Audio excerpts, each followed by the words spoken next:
வணக்கம். நான் உங்க ட்ரேட் குரு ரம்யா பேசுறேன். நீங்க ஒரு ஃபாரெக்ஸ் ட்ரேடரா? அப்படின்னா இந்த வீடியோ உங்களுக்கானதுங்க. வரக்கூடிய வாரம் செப்டம்பர் 23லிருந்து 27 வரைக்கும் நீங்க ஃபாரெக்ஸ் மார்க்கெட்டில் ட்ரேட் பண்ணுறதுக்கு தேவையான இம்பார்ட்டன்ட் ஃபண்டமெண்டல் ஈவெண்ட்ஸ் மற்றும் மேஜர் கரன்சி பேர்ஸில் இருக்க இம்பார்ட்டன்ட் ஃபண்டமெண்டல் லெவல்ஸ் இந்த வீடியோவில் கொடுத்துருக்கோம். வீடியோ ஸ்கிப் பண்ணாமல் பாருங்கள். கண்டிப்பாக வீடியோ உங்களுக்கு யூஸ்ஃபுல்லாக இருக்கும். இன்னும் நம்ம சேனலை சப்ஸ்கிரைப் பண்ணாமல் பார்த்துக்கிட்டு இருக்கீங்கன்னா கண்டிப்பாக சப்ஸ்கிரைப் பண்ணிட்டு பாருங்கள். இதே மாதிரி மேலும் பயனுள்ள வீடியோஸ் உங்களை வந்து சேரும். அடுத்த வாரம் ஃபாரெக்ஸ் மார்க்கெட்டில் மேஜர் கரன்சி பேர்ஸில் இம்பேக்ட் இருக்கிற மாதிரியான ஈவெண்ட்ஸ் பார்க்குறதுக்கு முன்னாடி கடந்த வாரம் செப்டம்பர் 18 அன்னைக்கு ஃபாரெக்ஸ் மார்க்கெட்டில் நடந்த ஒரு இம்பார்ட்டண்ட்டான ஈவெண்ட் பற்றி பார்க்க போகிறோங்க. ஃபெட்ரல் இன்ட்ரெஸ்ட் ரேட் டெசிஷன் வந்து அனௌன்ஸ் பண்ணியிருந்தாங்க. ஃபெட்ரல் இன்ட்ரெஸ்ட் ரேட்னால் என்னென்னு தெரியாதவங்களுக்காக நான் இதை சொல்கிறேன். அதாவது ஒரு மத்திய வங்கி கடன் வழங்குகிற வட்டி விகிதம் பற்றின அனௌன்ஸ்மெண்ட்டு தான். அதாவது ஃபெட்ரல் ஓப்பன் மார்க்கெட் கமிட்டி அப்படின்னு எஃப்ஓஎம்சின்னு ஒரு கமிட்டி இருப்பாங்க. அந்த கமிட்டியில் ஒரு 12 மெம்பர் இருக்காங்க. அவங்க என்ன பண்ணுறாங்கன்னா, நாட்டில் நடக்கிற விலைவாசி உயர்வு, வேலையில்லா திண்டாட்டம், இந்த மாதிரி விஷயங்களை கருத்தில் எடுத்துக்கிட்டு கடன் வழங்குறதுக்கான வட்டி விகிதம் சம்மந்தப்பட்ட அனௌன்ஸ்மெண்ட் டெசிஷன் தான் வந்து அனௌன்ஸ் பண்ணுறாங்க. இது வருஷத்தில் 8 தடவை நடக்கக்கூடிய ஈவெண்ட். அடுத்த அனௌன்ஸ்மெண்ட் வந்து பார்த்திங்கன்னா நவம்பர் 2 அன்றைக்கி நடக்க இருக்குது. இதில் முதன்மையான அதாவது சேர்பர்சன் அப்படிங்கிறவர் ஜெரோம் பவல் அப்படிங்கிறவர் இருக்கிறாரு. ஸோ இப்போ செப்டம்பர் 18 அன்றைக்கி இந்திய டைம் படி நைட் 11:30 மணிக்கு என்ன அனௌன்ஸ் பண்ணியிருக்காங்கன்னா, யூஎஸில் இன்ஃப்ளேஷன் வந்து குறைஞ்சிக்கிட்டு இருக்கிறதா பிலீவ் பண்ணுறாங்க. அது மட்டும் இல்லாமல் ஃபுல் எம்ப்ளாய்மெண்ட் கொடுக்க முடியும் வரக்கூடிய காலகட்டத்தில், ரெசெஷனுக்கான வாய்ப்பு குறைவு அப்படின்னு நம்புகிறாங்க. ஸோ ஃபெட்ரல் கமிட்டி இந்த மாதிரி நம்புறதுனால ப்ரீவியஸாக பார்த்திங்கன்னா 5.5% இருந்த இன்ட்ரெஸ்ட் ரேட்டை 5% குறைச்சிருக்காங்க. ஆக்சுவலாக நம்மளாம் எதிர்பார்த்தது 5.25% குறைப்பாங்கன்னு. ஆனால் 0.5%. இதை இன்னொரு வார்த்தையில் 500 பேசிஸ் பாயிண்ட்ஸ்னு கூட சொல்லுவாங்க. ரெண்டும் ஒன்று தாங்க. 500 பேசிஸ் பாயிண்ட்ஸ்னாலும் ஒன்று தான், 0.5%னாலும் ஒன்று தான். ஸோ 0.5% இவங்க டிக்ரீஸ் பண்ணியிருக்காங்க. ஸோ இந்த மாதிரி 0.5% இவங்க வட்டி விகிதத்தை குறைச்சிருக்கிறது யூஎஸ் டாலருக்கு நெகட்டிவான ஒரு விஷயம். ஃபெட்ரல் இன்ட்ரெஸ்ட் ரேட் குறைச்சது ஒரு நெகட்டிவான விஷயம்னு சொல்லியிருந்தேன். மேஜர் கரன்சி பேரில் அந்த டைமில் என்ன மாதிரியான இம்பேக்ட் இருந்துச்சுன்னு டெக்னிக்கலாக பார்க்கலாம் வாங்க. பிரிட்டிஷ் பவுண்ட் வர்சஸ் யூஎஸ்டியில் கரெக்டாக பாருங்கள், வெனஸ்டே 18 அன்றைக்கி நைட் ஒரு 11:30க்கு கிட்டத்தட்ட ஒரு 815 பாயிண்ட்ஸுக்கு மேலே ஒரு அப்சைட் மூவ்மெண்ட் இருந்துச்சு. அடுத்தது யூஎஸ்டி வர்சஸ் ஜாப்பனீஸ் எண்ணு, அது வந்து பார்த்திங்கன்னா ஒரு 160 பாயிண்ட் டவுன் சைட் போயிருக்குது. யூரோ யூஎஸ்டி வந்து பார்த்திங்கன்னா ஒரு 160 பாயிண்ட் பாசிட்டிவாகவும். நெக்ஸ்ட் இம்பார்ட்டண்ட்டான ஒரு கரன்சி பேர் யூஎஸ்டி வர்சஸ் கனடியன் டாலர் வந்து பார்த்திங்கன்னா 436 பாயிண்ட். ஒரு சிங்கிள் கேண்டிலில் பயங்கரமான ஒரு மூமெண்ட்டு. கோல்டு சொல்லவே வேண்டாம், அந்த 15 மினிட்ஸ் நல்ல ஒரு அப் ட்ரெண்டு. ஸோ இந்த மாதிரி தான் மேஜர் கரன்சி பேர்ஸ் மற்றும் மெட்டல் கூட இந்த மாதிரி ரியாக்ட் ஆகியிருந்துச்சு நம்ம யூஎஸ்.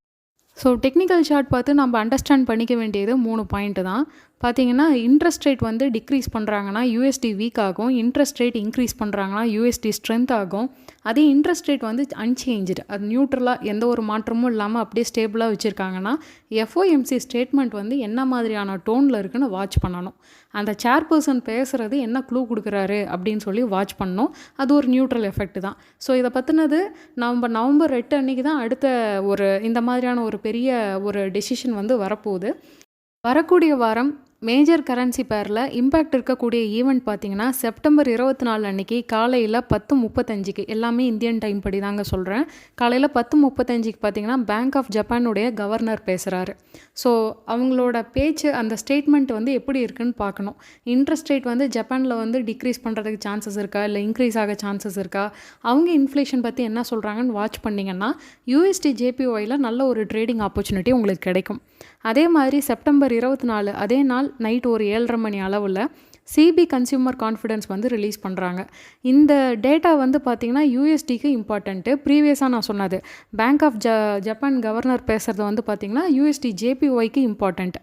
சிபி கன்சியூமர் கான்ஃபிடன்ஸ் வந்து பார்த்திங்கன்னா யூஎஸ்டி கரன்சிக்கு இம்பார்ட்டண்ட். ஸோ எது கூடலாம் இந்த மேஜர் கரன்சி பேர்ஸ் எல்லாத்துக்குமே வந்து இம்பார்ட்டண்ட்டான ஒரு ஃபண்டமெண்டல் டேட்டா தான் இது. ப்ரீவியஸாக வந்து பார்த்திங்கன்னா 103.3னும் ஃபோர்காஸ்ட் பண்ணியிருக்கிறது 103.5னும் இருக்குது.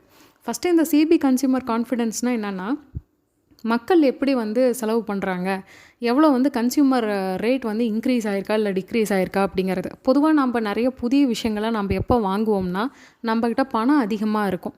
இல்லைன்னா நம்மளுக்கு வந்து ஏதோ ஒரு கடன் வாங்கி நம்ம ஒரு பொருள் வாங்குறது அந்த கடனை பார்த்து பயப்படாத ஒரு விதத்தில் இருக்கலாம். அந்த கடனுக்கான வட்டி வந்து குறைவாக இருந்துச்சு அப்படின்னா மக்கள் நிறைய பொருட்களை வாங்குறதுக்கு வாய்ப்பு இருக்குது. இப்போ இவங்க வந்து கடனுக்கான வட்டி விகிதத்தையும் குறைச்சிருக்கிறாங்க சென்ற வாரத்தில். ஸோ வரக்கூடிய வாரத்தில் கன்சியூமர் கான்ஃபிடென்ஸ் இன்க்ரீஸ் ஆகிறதுக்கு நிறைய வாய்ப்பு இருக்குது. ஸோ இந்த டேட்டா வந்து இன்க்ரீஸ் ஆச்சுன்னா அது யூஎஸ்டிக்கு ஒரு பாசிட்டிவான ஒரு ரியாக்ஷன் இருக்குங்க. ஸோ இந்த ஈவெண்ட்டை மிஸ் பண்ணாமல் வாட்ச் பண்ணுங்கள்.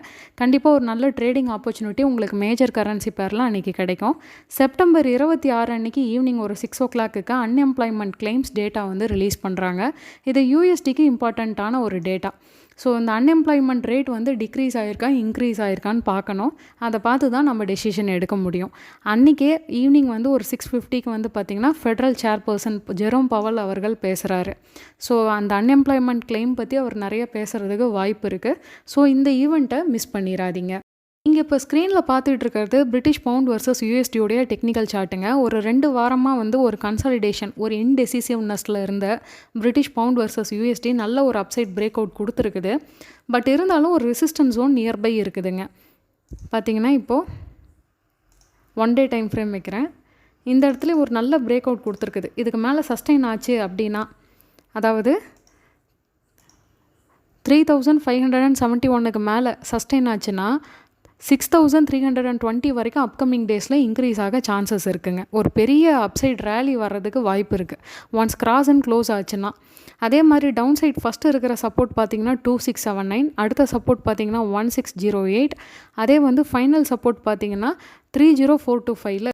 நெக்ஸ்ட்டு முக்கியமான ஒரு கரன்சி பேர் யூஎஸ்டி ஜேபிஒயோட டெக்னிக்கல் லெவல்ஸ் நம்ம பார்க்க போகிறோம். தொடர்ந்து டவுன் ட்ரெண்டில் இருக்க யூஎஸ்டி ஜேபிஒய் கரெக்டாக ஒரு சப்போர்ட்டில் இருக்குங்க. சப்போர்ட்லேருந்து பவுன்ஸ் பேக் ஆகி லாஸ்ட் வீக் வந்து ஒரு பாசிட்டிவ் க்ளோஸ் கொடுத்துருக்கு.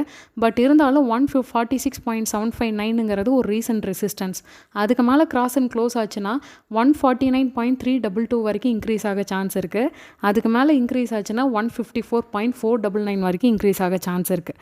ஆனால் அதுவே ஃபஸ்ட்டு சப்போர்ட் பார்த்திங்கன்னா 139.583, அதை பிரேக் பண்ணுச்சுன்னா 136 வரைக்கும் டிக்ரீஸ் ஆக வாய்ப்பு இருக்குங்க. ஸோ வர பேங்க் ஆஃப் ஜப்பானுடைய கவர்னர் பேசுகிறத பொறுத்தும் இதில் ஒரு கம்மிங் டேஸில் வந்து நல்ல ஒரு மூவ்மெண்ட் இருக்க சான்ஸ் இருக்குது. நீங்கள் இப்போ ஸ்க்ரீனில் பார்க்குறது யூரோ யூஎஸ்டியோடைய டெக்னிக்கல் சார்ட்டு. என்னோடய ஃபேவரேட்டான ஒரு கரன்சி பேர்னு சொல்லலாம். ஸோ நிறைய பேர்த்துக்கு ஒரு கரன்சி பேர் பிடிக்கும். அது மாதிரி யூரோ யூஎஸ்டிங்கிறது மோஸ்ட் பாப்புலர், மோஸ்ட் லிக்விடேட்டான ஒரு கரன்சி பேரும் கூட. ஸோ ஃபஸ்ட்டு வந்து பார்த்திங்கன்னா இம்பார்ட்டண்ட்டான ரெசிஸ்டன்ஸ் வந்து 0.12684 இருக்குதுங்க. அதை கிராஸ் பண்ணி க்ளோஸ் கொடுத்துச்சு அப்படின்னா ஃபர்தராக ஒரு 300 பாயிண்ட்ஸ் மினிமம் இன்க்ரீஸ் ஆக சான்சஸ் இருக்குது. இப்போ இருக்கிறதே வந்து ஒரு நியர்பை சப்போர்ட்டுக்கிட்ட தாங்க இருக்குது. 10838ங்கிறது சப்போர்ட்டு.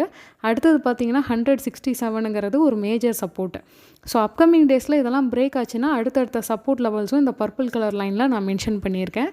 இது நோட் பண்ணிக்கோங்க. நீங்களும் உங்கள் டெக்னிக்கல்ஸ் நல்லா செக் பண்ணிவிட்டு ஃபாரெக்ஸில் எஸ்பெஷலி நீங்கள் ட்ரேட் பண்ணும்போது கொஞ்சம் கமாடிட்டியோட ஃபண்டமெண்டலும் பார்த்துக்கங்க. ஏன்னா கமாடிட்டியோட ஃபண்டமெண்டலும் வரக்கூடிய வாரத்தில் நிறைய இம்பார்ட்டண்ட்டான ஈவெண்ட் இருக்குது. கண்டிப்பாக யூஎஸ்டியை இன்ஃப்ளூவன்ஸ் பண்ணோம். ஸோ மார்க்கெட்டோடைய ஃபண்டமெண்டல்ஸ் வந்து நல்லா செக் பண்ணிக்கோங்க, டெக்னிக்கல்ஸ் நல்லா செக் பண்ணிக்கோங்க.